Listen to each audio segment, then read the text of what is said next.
Hey, welcome to the Inner Circle podcast, where growth minded leaders come together to build better businesses and better lives.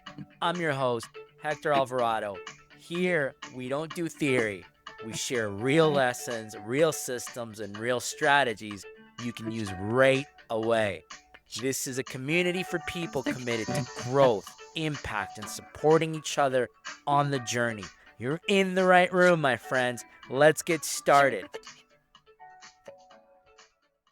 Another week here at the Inner Circle Call, and we're glad that you've made it. This week we wrap up that fourth part series, and as Alan was just talking about the four workplace cultures, and let me start with recapping what we've covered over the last 3 weeks. And let me start with a question. Back then, 3 weeks ago, I asked you this question, and it was: does your culture exist because you designed it, or because something else filled the space? Some of you weren't here then, but take a minute to think about that question just now. Okay. Now, for those of you that have been here all along, you've spent 3 weeks naming what that something else looks like, because you weren't clear at the beginning of what took the place or its place in your business and has now landed and become the loudest in the room. So we started with week one, the happy accident, a culture that forms through relationships and shared values. Feels good, but we told you that it does not scale. This is most common with early startups and or early to small businesses, generally below $5 million a year is when you'll have still a happy accident and before you scale to multiple locations. This is very common. It's good, but yet bad, because you're just bound on relationships and tenure. You're not truly bound on core value alignment and goal deliverables. So this is important for you to know, especially if you're starting out or in your that less than $5 million a year. So you can know that eventually you're going to need to crack out of that culture.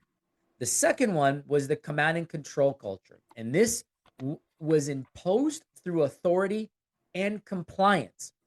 It produced order, but it destroys ownership. This is common in organizations that are trying to scale without proper process and procedures, and they just have to bring in a lot of structure. And nobody moves unless you're told otherwise, and nobody does anything unless you're told otherwise, right? Great. Sure. However, you destroy morale, you destroy innovation and engagement, and you will lose your top performers while you're flooding the owner and or leaders with all the work and work that is redundant and useless, because you often are tasked with making these really minute decisions that don't require ownership input at all. So command and control is dangerous. However, there is a time and a place when you're going to correct broken processes or broken teams. You might have to turn on the light switch and go into command and control short period, fix the broken processes and systems and or people, and then leave that culture. The third one, though, what tends to happen in organizations that scale way too fast when they're not ready is the chaotic culture. And that's culture in collapse, pretty much. Everyone's working hard, everyone's spinning wheels, nobody is rowing in the same direction. They all believe that, hey, we're chasing the right goals, but you're really not. Like, you're just chasing a goal and that's it. You're just running. And that's not alignment. That's not productive. And that will burn out your people, and that will create frustration and chaos, ultimately leaving your best performers to exit the business. And you're going to leave a very, very frustrated leadership group and or owner, because they won't know how to put out the fire. In fact, they won't know which fire to put out first. So that's the three cultures that we've covered. All three of them, all common, all extremely costly. So all pointing to the same thing, which is that they don't work. Today, We changed that though. Today we build on the fourth one, and it is the only one worth keeping long term, the only one working towards, and the only one being intentional about. Okay. Now, before we do jump into this, though, for those of you that were here, I'd posed challenges in the past for you to all go to your workbooks in the community. And I wanted you all to make sure that you were doing your exercises weeks 1 to 3. And this is where you would today would have the highest number or your most dominant culture pattern today. You would have it recognized if you'd been doing the homework. I'm not going to put you on the spot right now, but we may at the end of the call. So to find out if you actually did do your homework and you went through and did the exercise. We'll see. We'll see if Alan's nice to you or not, if he puts you on the hot seat later on. But it's important to know that if you had done it today, you'd really understand where you land and how big or how wide is the gap that you need to close. Okay. So if you haven't done it by today, I really will emphasize you go do it before the end of this weekend so that you can work on it next week. Okay. Now, let me start off with that most leaders are not purely one culture. So if you think that the right leader is going to fix your culture problems today, if you think your culture is just one manager hire away from fixing it, you're wrong. It's not the way to fix it because leaders are a blend. You're a blend. I am a blend of all four of them. It all depends on the situation. Sometimes I'm happy accident around some of those tenured relationships. Sometimes I'm command and control, and put me into a position where a business is broken, and you're going to learn very quickly how I go to command and control. So much that I'm not going to be the likable guy, right? Sometimes I'm the intentional culture, right? And that's just the way it goes. But you learn which one applies where and when to replace them. So what's important here is you have to learn the standard, which one applies and when is it applicable. So what is the intentional culture? Now you've heard us talk about it. You've heard, Alan mentioned it at the beginning. An intentional culture is a deliberately created and consistently maintained set of values. Let me say that again. It is an intentional culture that is deliberately created and consistently maintained through set of values. That means you create it intentionally, you're working at it consistently, and it aligns with values. That's it. Values first, behaviors and practices. That's what it is. It's not tenure. It doesn't say because you've been here longer. It doesn't say because you were the best salesperson, you sold us the most. It doesn't say because you're my cousin, my friend. Nope, it doesn't say that. It says we're deliberately created and consistently maintained through a set of values, behaviors, and practices. It means that your values are aligned with our cultural values. Your behaviors exemplify that you're aligned with our values because you put in the work and the practices that you engage in every single day. That is how this becomes intentional. And the back end of this, so that was the front end. Okay, that's how you lead into it. How you manage it through the back end is how decisions get made. How do they get made? And how does the team achieve the goals regardless of who's in the room, who's watching, or how fast the business is growing? So in other words, it doesn't matter if your business is growing at the speed of light. If you're intentional about your culture, you're going to manage through that growth by bringing in the right people, and the right behaviors are going to be exemplified in the business. So there are 3 words. Write these down. These are the 3 words that define it so that you can communicate it to your team members. Number 1, it's deliberate. You choose it. You design it. It did not happen to you, right? It wasn't the loudest person in the room that designed it. It was certainly not the most tenured person in the room. It is you as the business owner. You're the guy. You as the leader You choose it and you design it to fit your values. Okay. Second one is consistent. It does not change based on your mood, pressure, or who's watching. Consistency here. We don't apply different rules for different people. We are consistent in how it gets applied.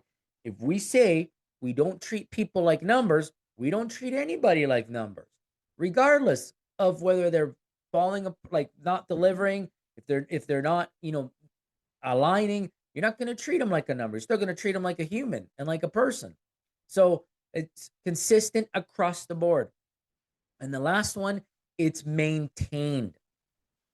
Critical, and understand this. It is not a one and done. It does not sustain itself. You and your leaders must be actively reinforcing it daily, hourly, if need be, through every circumstance that happens.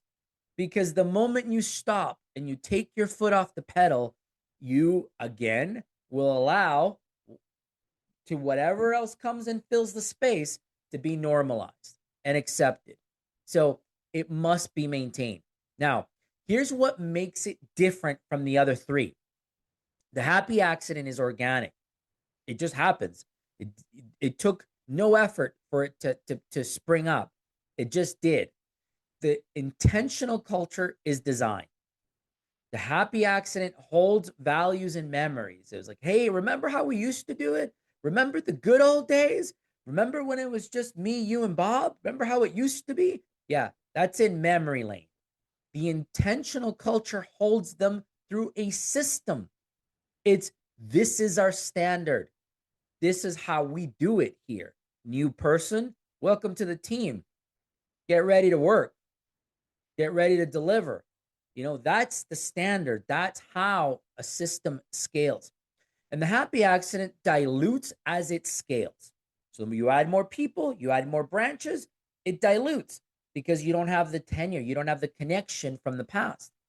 The intentional culture strengthens at scale because the more people you add with the right values, with the right behaviors, stronger it becomes.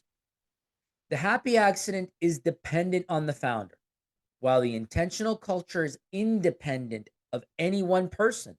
It's the system, right? Some of you may know this if you play football or watch football and you're here. That's a system quarterback. What does that mean? It means that you plug him into that system and he's going to be successful, right? It's the system that drives the success. It's not necessarily the individual. And so that's just a comparison for some of you to sort of think about. The intentional culture is the only one that does not require you to be present to hold it together. It is the only one that gets stronger as you add the right people instead of weaker. And it is the only one that allows you to step away and trust that things will work out. Okay. Now, all that sounds great, right? You're like, that sounds easy, but it's not easy. It takes a lot of work. And you have to understand that there are 4 particular pillars that hold this structure together. Okay. Because without the 4 pillars, the intentional culture, it will crack. You remove one and the structure will weaken.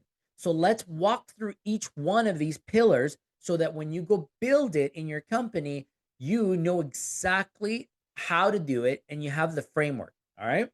Pillar number 1, it's define values. These are not aspirations. I don't want to hear about where you want to go. It's not about that. This is about observable behaviors. This is really how you interact and why you're in this business. Your values are not posters on walls. They are description of how people behave in your best days, and their intentional values are specific. Like they're not just a word, okay? Like as an example, integrity. Don't just say integrity, but keep commitment every time when we make one, right? Like be specific, describe what it means to your people, right? We say what we're going to do. And if we can't deliver it, then we advise people before it's due. We don't break our commitments. Intentional values are behavioral. you can point to them when someone lives them and or when they don't, meaning when they violate them. They're visible. You can see them. You're like, hey, that's not a value that we do here. As an example, hourly employees. Who's worked in an hourly setting where somebody comes in and they tell you, hey, just slow down. Like, we get paid by the hour here. What are you rushing for? Right? If that's not aligned with your company's core values, there's an example of one that's not. And your team should be able to point that out and say, hey, whoa, like that's not it. We're here to do our best quality of work. We're like, let's take that approach here, right? So giving you sort of opportunities of where and how these come up. The intentional values are used in hiring, onboarding, and performance conversations. They're also used in recognition, okay? And you can test this very simply. Can every person in your team today write down what your values are? That's how you test it. Simply walk into your business tomorrow, grab your team, be like, hey guys, hey, want to do a quick chat? Grab your coffees. All right. They don't know why you're calling them over. He's like, all right, got a question for you. Got a gift card right here. $25 for Tim's, Dunkin' Donuts, Starbucks, whatever, you name it. Who can name our core values right now? Test your group. You're going to know who's been paying attention and who hasn't right there. Okay. That's pillar number one. Pillar number two is leadership models the behavior. Notice I didn't say ownership. I said leadership. That means everybody that's a leader. And we've taught you all that leaders are as everybody in the team, regardless of title. That could be your janitor. That could be anybody. As long as they're leaders and they're showing you leadership behaviors, they're leaders. So leaders model the behaviors. And the standard lives at the top first. It means the owner sets the standard. Everybody else is expected to take those standards and make them theirs. Okay. You cannot hold your team to a standard that you do not hold yourself to. That means don't go asking people to live a certain way when you're not doing it. Don't tell people show up to work on time and you show up late. Don't tell people don't be on your cell phone at work when you're on your cell phone at work. Because then you're just modeling the wrong behaviors. If it's okay for you, it's okay for me. Quite simple. Okay. This is the most uncomfortable pillar for business owners and leaders. You might think, like, why would you say that? Because it requires honesty about the gap between what you say and what you do. Simply put, this one challenges you to raise your own standards and you to raise the bar before you ask others to. So, right, you have full transparency in this one. So you must be sure of where you're going because it's going to expose your real culture. So if you value accountability, but you make excuses for your own miscommitments, that's it. That's your real culture. Your real culture is that you don't value accountability. The intentional culture starts with the leader modeling the behavior they want to see consistently, visibly, enforcing it before anyone else is held to it. Before anyone else does it, remember that you must own it first. Okay. The third pillar is recognition and accountability. That's both sides of the standard equally. Most leaders do one of two things. They recognize without accountability, or they hold accountability without recognition. Neither one works. Trust me, both are required. And this one took me years of practice, intentional practice to get really good at it, because I'd be the guy that would hold accountability but would never recognize because I believed it was an expectation. Right. And so I'm old school. And so because I'm old school, that's the way that I was raised in the corporate world. And so that's how I saw it. I later learned that that's not correct, that I do have to balance it. And so recognition is something that I was intentional about working on. Okay. Because people know that they will be celebrated regardless of whether they are held in line or not. If you let your standards become optional, they'll know. They'll know that if they don't have to deliver to the outcomes, you're going to recognize them anyways. So if you do that, it's horrible, right? Accountability without recognition also creates a culture where people only hear from leadership when something is wrong. Who's lived that before? I know I have. I know some of you here have, where you're like, shoot, Bob wants to talk to me. Why does Bob want to talk to me?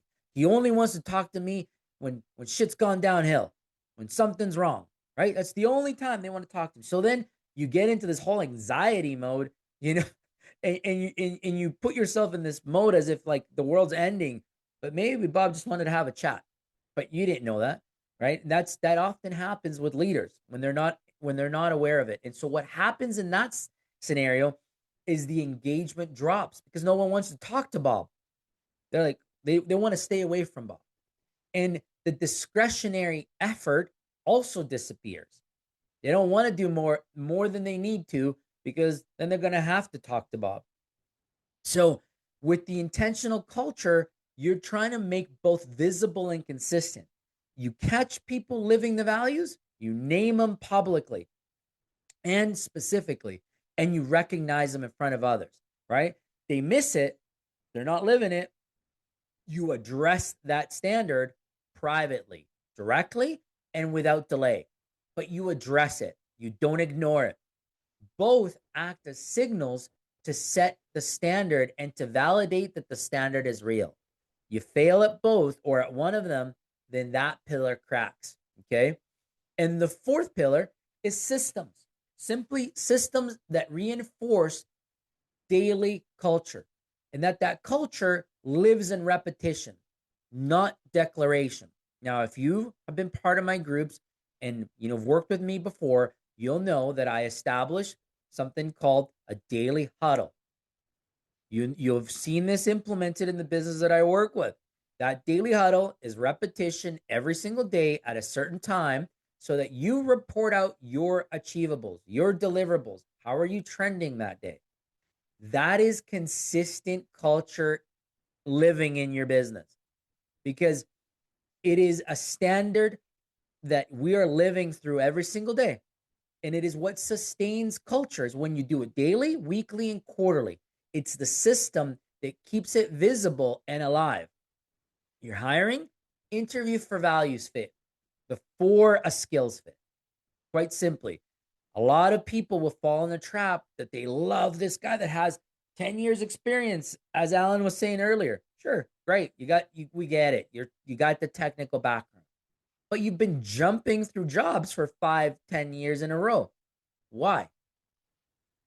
That will expose the core value fit, and you could easily avoid making the wrong hire. Okay.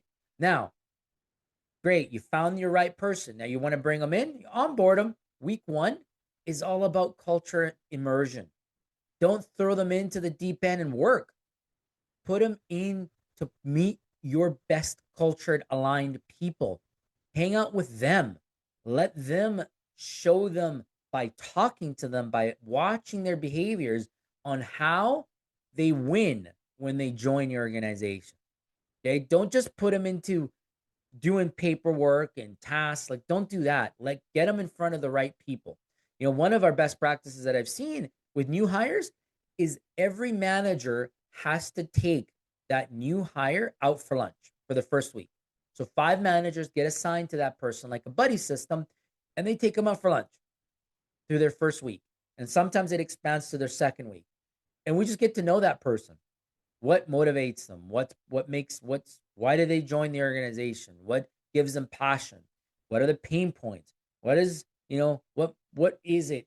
Who is the individual that we're going to be working with? Make that a practice at your business if you're not doing that now. Okay.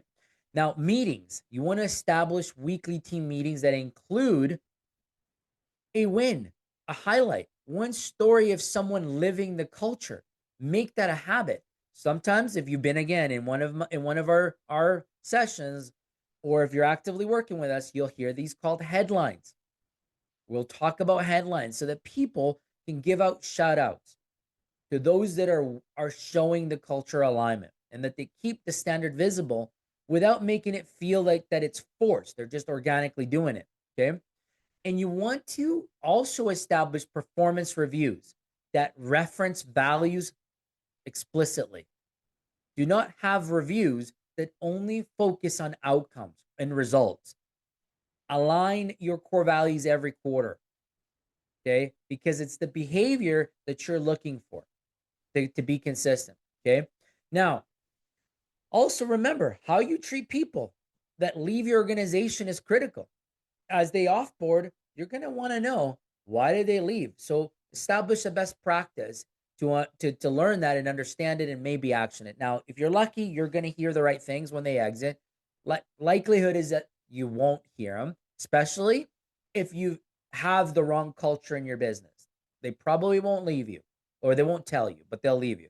Okay. But what you want to know is, in that exit, position yourself to be vulnerable and ask the truth. Ask them to give you the goods before they leave. And hopefully they are honest with you and they tell it to you and you can go work on it. Okay. Now, there are 3 ways that leaders can undermine their own culture. Even after you set all this up, you put the pillars in place, you're hard working at it, and you're constantly going. Here's how you break it. If you're not aware of these 3 behaviors, you could undermine all of your intention, all of your force, okay, all of your workforce. Because even leaders who understand the 4 pillars can undermine it. And this usually goes without realizing it. So I want to name the 3 patterns for you again, so that you can avoid them, so that you don't have to go through some of these learning pains. Okay, pattern number 1, exception for high performance and high performers. Okay, who's been around a company, organization, a team where the one person gets a little wiggle room? They're allowed to come in late. They're allowed to have some more sick days, right? They're allowed to not deliver every time, because when they do deliver, they score the goals, right? Like that's often what we see out there. Now, what you tolerate and the values that you tolerate in violations because someone delivers strong results, when that happens, the message it sends is this, is that your standards only apply to some people. And the moment you make that exception, every person on your team sees it. And the standard quietly becomes optional, because they become optional when you turn your back. No, that's when it happens. When you're in the room, they're going to show it to you. But when you leave the room, it drops right away. So the suggestion here is, don't do it. Hold the line regardless of performance. An exception is a policy, okay? That means you might do it in X circumstance, okay? So it's an emergency. It's something that is the exception. But the moment you allow it to become the norm, that's it. You've just collapsed it. Okay. Second pattern is declaring without doing. You announce the value in a meeting, then behave contrary to them the very next day. The team does not follow the declaration, they follow the behavior, right? Again, leaders saying one thing, doing another. If you say you value transparency and then you withhold information, your team files transparency under aspirations, not standards. Model the value publicly before asking anyone else to live it. Earn the right to hold the standard, meaning go live it, go show it first, you first, then uphold the value. Because then you're going to be comfortable living it and expecting others to do so. The third pattern is waiting for the right moment. Oh man, I love this one. Okay, when I get the right people, I'm going to do it. When we open that next business, we're going to do it, right? When we get this, we'll do it, right? We will do culture work once things slow down. Oh my gosh, I hear that one all the time. When it's slow, I'll work on the culture. Yeah, things never slow down. It never does. Unless you're slowing down when your business stops working. That's when you're shutting the doors, that's when it slows down. Culture gaps compound faster than anything else. And every week without a standard is a week the old pattern deepens. So you do not have to rebuild the whole thing this week. You don't have to do that. But you have to do something. You have to do one thing. One value written down, one behavior standard communicated and standardized and actually put to work, one person recognized, and one person held accountable. Start there, just there. That's simple. It's quite simple for you to do it. Now, I can give you a million different examples of how I put this into place, but we've all heard the Willie's example. So I'm going to save you all of that.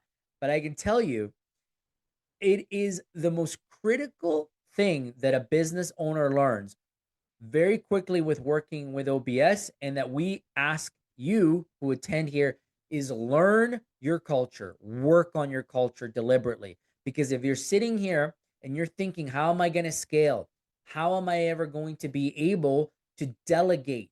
How am I going to be able to actually grow healthy? Well, you can't do it on your own. You have to build it out through culture. You have to implement it. Okay. And so I'm going to give you again the best practices on how I implement this so that you can go put it into action. Your first move that you're going to make is you're going to sit with your most culture aligned people. Okay. And you're going to say, hey, Bob, you've been here for 5 years. You're strong in our core values. You constantly deliver to results. Like if I could clone you, man, I would tomorrow, but I can't. So tell me, what do you think people have to do to excel in our business? Describe it for me. Okay. Whatever that answer is, whatever that individual tells you, that is a part of your core values. What that individual tells you that an individual must do to be successful. Learn from that answer so that you can replicate it by coaching others to do that one thing. Okay? Here's your second move is that once you identify behaviors that are inconsistent across teams and or locations and that they're not communicated consistently, that's how you go tackle it. You go work on what's broken and what's inconsistent. Identify it, set the standard again, and model it yourself first. Oh, they're making decisions here without looking at the big picture. Now you need to start looking at the full picture before you start expecting others to do it. And you show them how they can do so. Okay? Oh, they're gossiping here and they're creating a bad vibe. But you're taking part of the gossip. Stop the gossiping. Don't do it. Set the standard right away. Okay. The third move is you implement a weekly meeting that has accountability and that talks about values in that meeting. It's quick. It's one story. Call it a headline, call it a shout out, however you want to name it, but publicly, specifically, and real with intention, name what has been a core value in. Okay. It's very simple. And it's something that will get you moving forward. Do those three things next week, and you're going to start to get some eyes and some conversations happening around the water cooler asking like, what is this guy doing? He's really trying to build this culture here. So, you know, it's going to be consistently challenging. I'm going to tell you that, but it's so gratifying when you actually get that standard and when you get the team bought in and just super, super pumped about how teams and cultures really align through intentional activity. Now, let's wrap it up here as we have 4 weeks, 4 cultures with one target in mind, which is building the intentional culture. Okay. You came in knowing something was off. Week 1, you're like, my culture's off. I can't put my finger on it. I don't really know, but something could be better. You imagine that something could be better. Now, by this 4th week, you leave with the name that you've been living in. You now understand your culture. whichever one of the four it is that you are living in today. And you now have the blueprint for what you need to do to fix it and build towards the correct one, which is the intentional culture. And you know that this is not a destination. You're not going to land there and be like, oh, I'm in Mexico. I'm on vacation mode once I get here. No, no, no, no. It's a practice, it's a grind. And once you get there, you have to be consistently working on it. You maintain it every single day, deliberately and consistently. So, if you're serious about making change in your business, it starts this week, not someday, for sure, not when things slow down. Okay. Not when you make the right hire. This week starts today. It starts with you. One value, write them down, one standard to be set, and one person to be recognized. That's the challenge. That's the beginning of how this will change. Quite simply, 3 moves. That's all you got to do this week. You go do that, and you're going to start to see how this builds and how it's really scalable and gratifying. Now, next week, we will bring in a subject matter expert, someone who has spent time in their career building, studying, and scaling intentional cultures. So come next week, right, as we cover all these 4 work cultures with our special guest. All right. So that's what we had today for this group. The culture that you build is your choice. So make it on purpose. All right. Thanks, folks. And I'll pass it back to you, Alan. The culture that you build is your choice. Yeah. That's worth tweeting. I guess we don't tweet anymore. So that's worth Xing. Xing or whatever the word is now. Looks, I don't know if you heard that or not, but that's a great phrase. What was it again? The work, the culture that.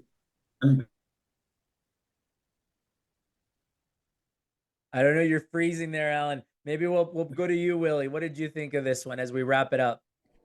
Yeah, this is hitting home. It's the one that we started intentionally working on. So that's and like you said, it's so gratifying once you start seeing it working and is put in place, and we're putting that expectation out there.